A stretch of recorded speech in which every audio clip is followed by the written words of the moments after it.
Los Angeles boogeyman Wack 100 is out here making wild claims. He's alleging he ran Fabolous out of VIP section in San Francisco right in front of Fat Joe with 30 to 40 people watching the whole thing go down. I do not know about this one. This sounds crazy. Is it even possible music that the so-called LA boogeyman had New York heavyweights shook in the bay like that? Music body. It probably was about 30-40 people down there because it was a VIP lounge in the vault of the Wells Fargo Bank. Fabulous. Get out of there in the block quick. You hear Fat Joe say, "Yo, Wack, what is going on? Wack, what's happening?" According to Wack, he pulls up, gets greeted by Fat Joe in the VIP. Everything smooth, everything music official. Then he says once Fat Joe called his name, Fab supposedly started moving quick and disappear from the section fast. Wack claims Fab was beating his feet and gone. Music in seconds, nowhere to be seen. That's coming straight from Cash Michael Roy Jones, better known as Wack 100 himself. Now listen, we about to get into that clubhouse audio and really break this down piece by piece. Music, smash that like button and hype this video because we digging deep into this story and seeing what really happened. Let's get into it. Remember, he's really pressing this angle on Fab. So, you got to ask, is he targeting Fabolous because of his issues with Jim Jones? Is this strategic? Is he trying to get his name mentioned in records or online debates on purpose? Knowing a wild story like this, music, even if it's exaggerated, let me tell you what the world don't know. Had a face-to-face in Friss in the vault of a bank. And just when I thought nobody knew cause Fabolous ran his __ ass up out of there, guess what? I get sent into my phone footage the video. Music, you're not going to tell me two people and people know what's going on and people the problem and you're in a room full of people. Anybody. Music, it probably was about 30-40 people down there because it was a VIP lounge in the vault. Will hit the algorithm fast and spread everywhere. That's a real question. I'm not buying that Fab would run for Mike Elroy, also known as Wack 100. Not for 1 second. Fab has a history of standing his ground. People remember what went down with Ray J and that situation at the mall in LA years back when things got tense and Fab wasn't ducking anything. Paul Kane was right there with him too. Fab has taken wins out west before. So, let's be honest about that. So, I'm looking at this like, was Fab really scared? Come on now. Fab has been around for a long time. Respected in the streets and in the industry. There's no solid reason to believe he would run from you, of all people.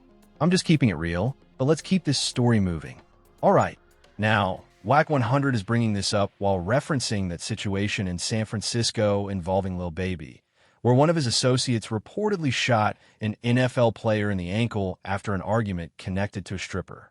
That whole situation was messy and serious.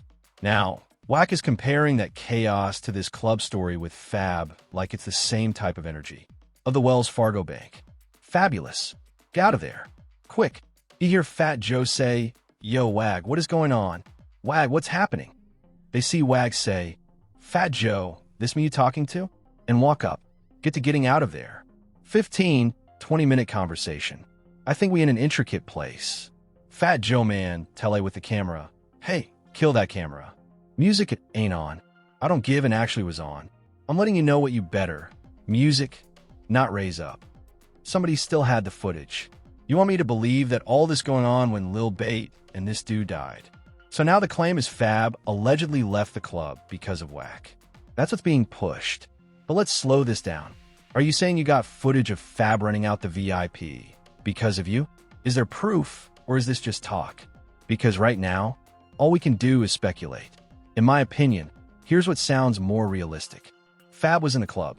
Wack was in the club. And maybe Fat Joe greeted Wack. Maybe he didn't. Maybe Fat Joe was having conversation and Fab showed love to Joe, music, kept it moving, and didn't acknowledge Wack at all. That doesn't mean he ran.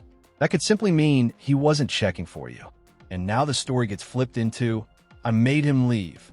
No, champ. It's possible he didn't know you like that, or just didn't feel the need to engage. Fab is a big name in the game. You've managed artists like Ray J and Music Blueface. That's facts. But that doesn't automatically mean Fab is pressed over you. Let's keep it real and break this down without turning it into something music bigger than it was. Now, let's chill with the extra jokes about skin tone and all that, because that's not even needed. We keeping this about the story. What I really think happened is simple. Fab probably saw Wack in the club and just didn't music care enough to engage. That's it. Not every situation is drama. Not every moment is fear. Sometimes it's just indifference. Fab is not obligated to dap you up, shake your hand, or acknowledge you in a VIP section. That's not how this works. Music, if he saw you greet Fat Joe and kept it moving, that doesn't mean he ran. That could mean he chose not to entertain it. And that's a big difference. Now, think about the bigger picture. Wack has open issues with Jim Jones. So, why would Fab, who's close to Jim, give Wack any type of energy? That wouldn't even make sense. If anything, ignoring you is the most solid move he could make as a friend. That's not ducking smoke. That's staying loyal. Or maybe Fab was already on his way out the club. Maybe he saw Wack, knew there was tension in the air, and decided it wasn't worth the headache. That's grown man timing right there. Leave before anything even has a chance to spark. So, flipping that into "I made him run" just feels like a stretch. From the outside looking in, this sounds more like a cold shoulder than a scary moment. And honestly, that's probably the cleanest way to handle it. At this point, it feels like this is about leverage and clout more than anything else. Getting talked about on platforms, getting the blog spinning, getting mentioned on podcasts. That's powerful currency in this game. So, you have to ask, is this story being told for attention? Is there an ulterior motive behind pushing a narrative that might be exaggerated or only half true? Maybe Fab did leave the club, but maybe he left because he didn't want to deal with you or stand in your presence. And that's completely fine. That doesn't mean fear. That means choice. Let's be clear, the whole boogeyman energy might hit different in certain music rooms, but New York legends aren't easily rattled like that. Thinking someone from that circle was shaking over you, that's a stretch. Don't gas it up into something it's not. This isn't about ego or pride. Music, it's about perspective. From where I'm standing, this looks less like a scary music moment and more like someone getting ignored on purpose. And being ignored can sting. I get it. So, let me music state this clearly so nobody twists it later. In my professional opinion, Fab saw Wack, showed love to Fat Joe, and acted like Wack 100 wasn't even there. That's the read. That's the music take. Anything beyond that sounds like narrative building, not reality. Now, here's the part nobody wants to say out loud. In this era, perception is everything. Music, if you can control the narrative, you control the moment. So if Wack jumps on Clubhouse and says, "I made him run," some people are going to believe it just because it sounds bold. That's how this game works now. But let's be real for a second. Fab has been outside for years, respected in multiple cities, moving how he moves without panic. One club interaction isn't rewriting that history overnight. A man leaving a venue doesn't automatically mean fear. It can mean timing, priorities, or just not wanting pointless tension. That's grown energy. And think about this, too. If there really was footage of somebody running scared, wouldn't it be everywhere by now?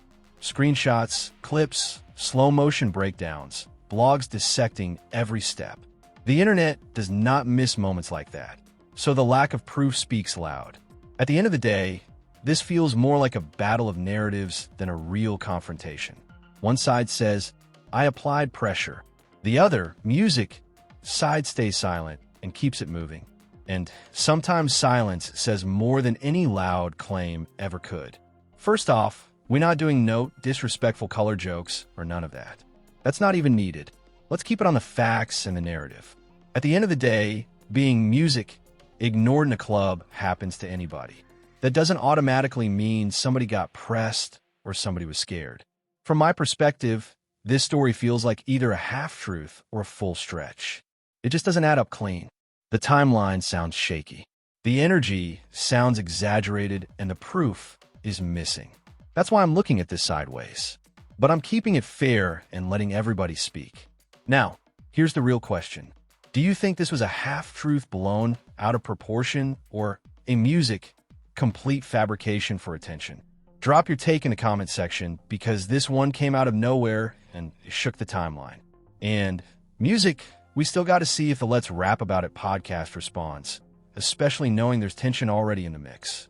Is this about old smoke spilling over, or was this a brand new angle being created? We watching it all unfold in real time. If you rock with this breakdown, make sure you subscribe to Dripzine. Hit that like button, share this video, and tap the hype button to help a small creator grow. I appreciate every single one of you for supporting the movement for real. Fab, and I can't put a Mayo or Jim in last. They both had hard verses. Dave's word play was crazy. The whole song was his right. I order Dave's Fab, and then Jim and a Mayo. I can't say Fab either one of their verses. Nobody's verse was whack. Fab may know Jim Jones Davies. Davies L. You crazy. I mean, it was good, but you crazy. Okay, you hear what he was talking about? No, it was hard, but man said I really been to King Park. Fabulous, snorts, blew the whole thing out of the water. Nah, he just mentioned squatters, and he said about his getting pissed on. Yeah, no, he did his eye with that. But I think Dave is a little more grittier. 50.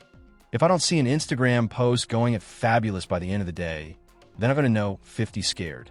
No, we got a 50. I don't think 51 would no.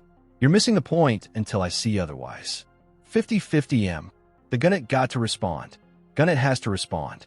But he can't just send Lloyd Banks out. And what we don't give a what is he going to send yo at him? I mean, honestly, 50 years old murder. So, you think they should come out as a unified front? They came out as a unified front. You motherfucking right. It'll be good for hip-hop. Great for New York. It'll wake New York up. Yeah, you get what I'm saying? And guess what? New York needs something. Banks need to pop back up. I don't think Banks with 50 like that anymore, does it? You don't. Yeah, but we can't have him zesty man doing it. You know, he got caught with the transgenders and everything. Who's this man? Buck. Oh yeah, but that bent over for 20 years. Yeah, but Buck could jump out the window and then I'll go. He'll laughter does that. Yeah, right. 50 has spent the last 25 years trying to destroy Crawl back a couple times. Yeah, but it never worked out. No, he's on the phone crying and yeah. You know what I'm saying? I never forget when I go to the studio encore and this dude in the game session. I'm like, what the fuck? Studio encore over here in Clintel. He was recording over there. Gang was doing, I want to say like, music, maybe LAX or one of the albums. And I'm like, bro, what are you doing here? Because 50 had just got into it with him. He ran straight out here the game. I said, yeah, you a boy. Because he was over there making DJs. Yo, what up, bro? We're on stream. Hey, did you see what 50 said to him? Them over there squatting. Hey. So, you know what I was saying, though? I said, Mo, got to keep the same energy, right? He's not. He got to keep the same energy because put it like this.